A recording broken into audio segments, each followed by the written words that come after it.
The last time I saw him, he shoved me against the locker and called me a nobody. Now he was standing 3 feet away in a crowded bar, smiling like we'd never broken each other's hearts. I froze with the beer halfway to my lips, my chest tightening as if 12 years had collapsed into a single breath. His name, Ethan Parker, rose in the noise of my mind like a ghost I'd buried under layers of pride, hurt, and years of pretending I didn't care. The place smelled like fried wings and spilled whiskey. My coworkers laughed at the other end of the table, but I couldn't hear them. All I saw was him, older, sharper, but still carrying the same fire in his eyes. He was the star quarterback in college, the golden boy who owned the field. I was the kid who edited the campus paper, the one who wrote scathing articles about how football glorified violence and ruined academics.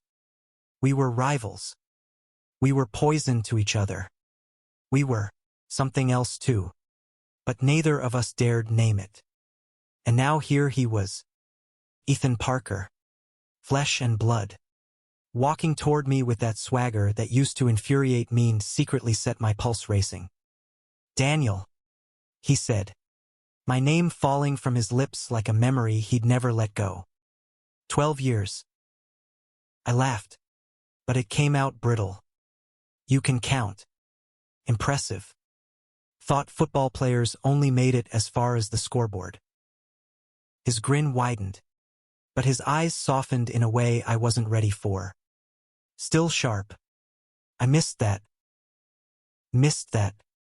2 words that shouldn't have made my chest ache. I wanted to tell him I hadn't missed him. Not one damn bit. But the truth burned in me like wildfire. I had more than I could admit. He pulled out the chair across from me without asking and sat down. "Close. Too close." My coworkers raised eyebrows, whispered, then slipped back into their drinks, leaving me trapped with the man who once shattered every defense I thought I had. "What do you want, Ethan?" I asked, keeping my voice steady, though my hand trembled under the table. His gaze held mine. "To make things right. To start over. To tell you what I should have said back then." I almost laughed in his face. Almost. But when I saw the raw honesty flickering in his expression, something inside me cracked. This wasn't the arrogant boy I remembered. This was a man who looked like he'd carried 12 years of regret. I leaned back, folding my arms. "You had your chance. You wasted it. And I've hated myself every day since," he said without hesitation. Silence pressed between us, thick and suffocating. The jukebox played some old Springsteen song, but all I could hear was the pounding of my own heart. I tried to look away, but my eyes betrayed me, tracing the sharp line of his jaw, the faint scar above his eyebrow from a game I watched him play, the way his hand flexed on the table as if he wanted to reach for me but didn't dare. "Why now?" I finally asked, my voice low. "Because," he said, leaning in so close his breath brushed my cheek. "I can't live another year knowing I let you slip away. And damn it," I felt the air leave my lungs. I remembered the night of the championship after-party, when he'd followed me out into the cold.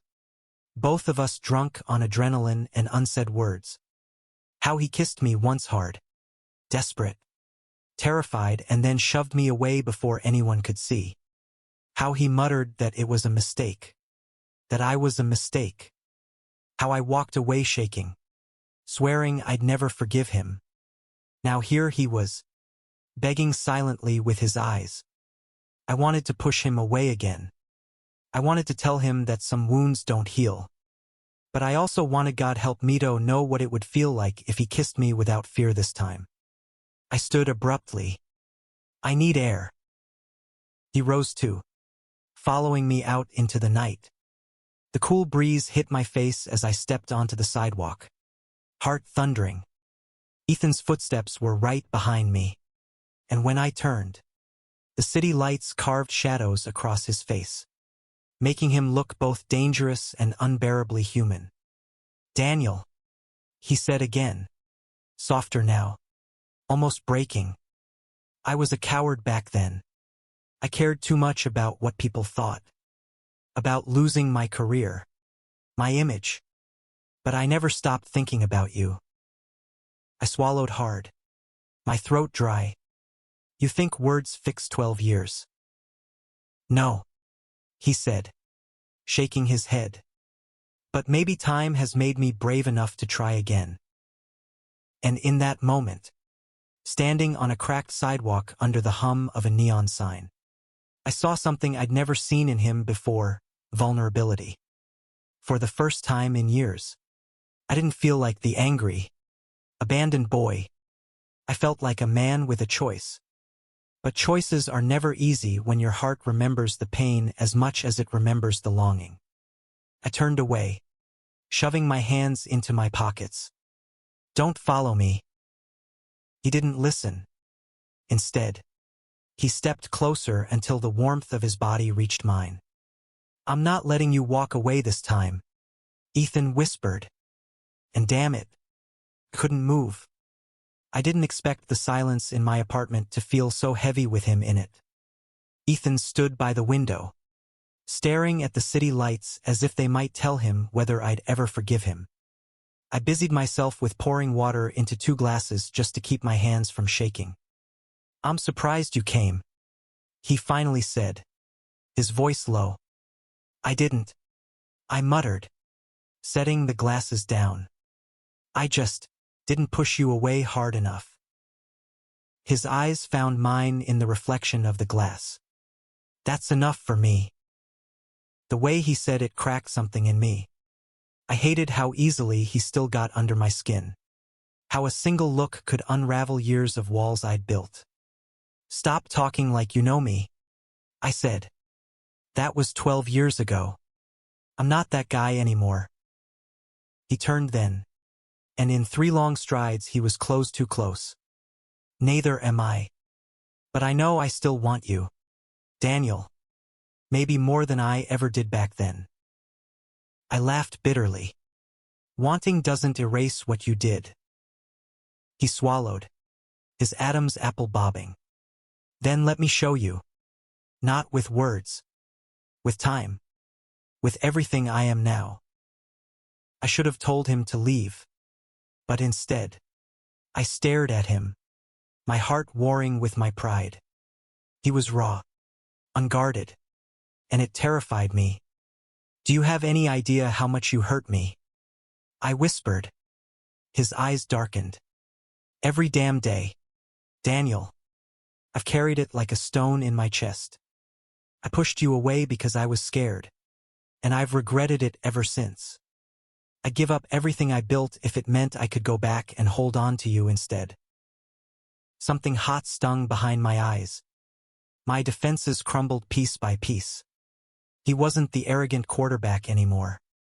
He was a man standing naked with his truth. I felt his hand brush against mine on the counter. Just a graze. But it was enough to set fire through me. "Don't," I whispered.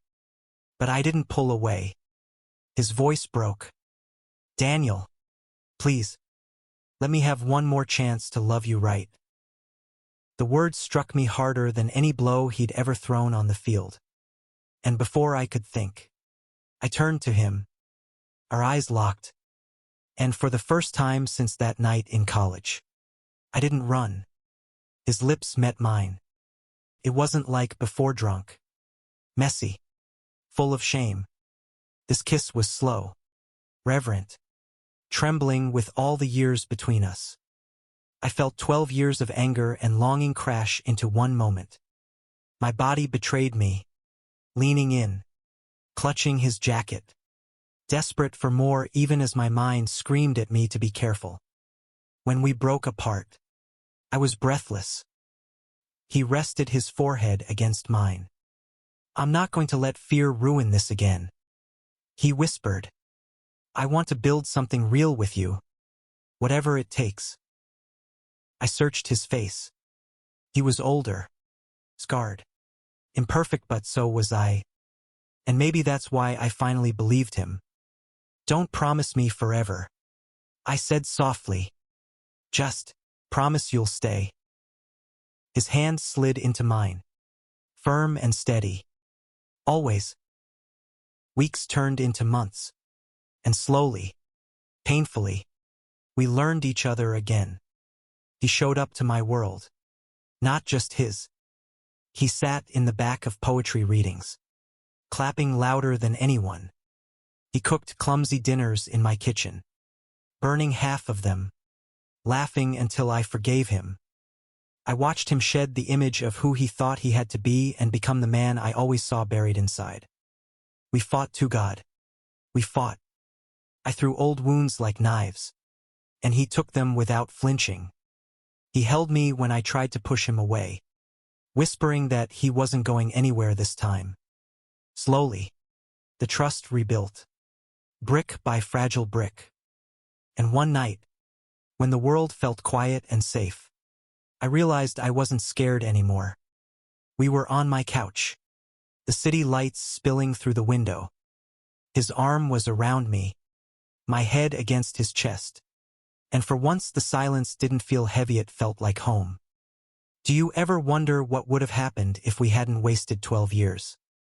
I asked. He kissed the top of my head. "No. Because maybe we had to lose each other to learn how to love each other right." I smiled into his shirt, a tear slipping free. For the first time, the past didn't haunt me. Felt like a story we'd survived to get here, to this moment. And when he tilted my chin up and kissed me again, soft, certain, infinite, I knew that 12 years late was still better than never. Because love, the kind that scares you, the kind that hurts, the kind that endures, was finally ours. Thank you for listening. Don't forget to like and subscribe to stay updated with the latest videos.